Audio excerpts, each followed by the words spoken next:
334 voix pour, 324 voix contre. Dans lequel des deux camps se trouvait votre voix, Fabienne Keller? Dans le camp de ceux qui ont soutenu le recours, le camp qui a gagné, d'une courte majorité, mais c'est la démocratie là qui a vraiment gagné. Le Parlement, en toute liberté, en toute indépendance, a donné son avis et soutenu le recours devant la Cour de justice. On a entendu Franck Sander tout à l'heure dans le reportage dire ça s'est joué à quelques minutes, à 10 minutes près. Comment se sont passées les tractations? Effectivement, ça s'est joué dans les derniers instants?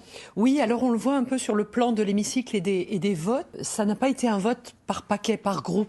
Dans les groupes, les différents pays, les différentes délégations ont pu voter différemment. Ainsi, les Polonais et globalement les Français ont soutenu ce recours. C'est les grandes nations agricoles. Puis il y avait aussi des individus qui étaient plus sensibles à ces questions de protection des agriculteurs, des éleveurs, dans le monde dans lequel on vit. Comment vous avez vécu personnellement ces 2 jours? C'était très particulier parce que c'était très incertain. Moi, je trouve que c'est très important. Nous représentons les peuples, nous sommes élus directement. On est un lieu démocratique où on discute, on a discuté longuement de ce recours. Plusieurs personnes de mon groupe, Jérémy qu'on a vu à l'écran, Pascal Canfin, ont préparé cette saisine de la Cour de justice avec d'autres collègues d'autres groupes. Et puis voilà, chacun a développé ses arguments. Puis vient le moment du choix, c'est la beauté de la démocratie. La mobilisation, 5000 agriculteurs, plus de 700 tracteurs. Cette mobilisation, elle a servi, elle a fait la différence? Elle a pesé fortement parce qu'il y a l'aspect de manifestation qu'on voit là dans vos images. Mais il y a aussi eu tout le travail d'explication, d'échange d'informations qui a sensibilisé certains collègues au fait qu'il fallait voter cette saisine de la Cour de justice. Parce qu'en fait, on veut vérifier que cet accord, qui en fait est un vieil accord, oui. Ça fait 25 ans qu'on en discute, sur des bases plutôt anciennes, nous permettra d'appliquer néanmoins librement les choix de l'Union européenne. En fait, c'est la question, si nos règles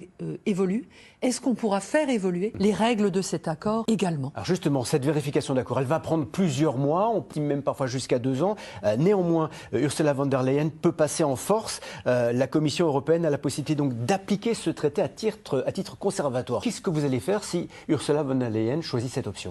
Alors d'abord, elle a vu que la démocratie a parlé et que le Parlement a dit non. Il faut attendre l'avis de la Cour de justice. Ensuite, je crois qu'elle ne peut pas ne pas prendre en compte cette réalité qui est qu'il y a une majorité, certes courte, mais une majorité, c'est comme ça la démocratie, des représentants des peuples qui ont dit non, il faut encore prendre un peu de temps. Donc une application provisoire serait presque une provocation.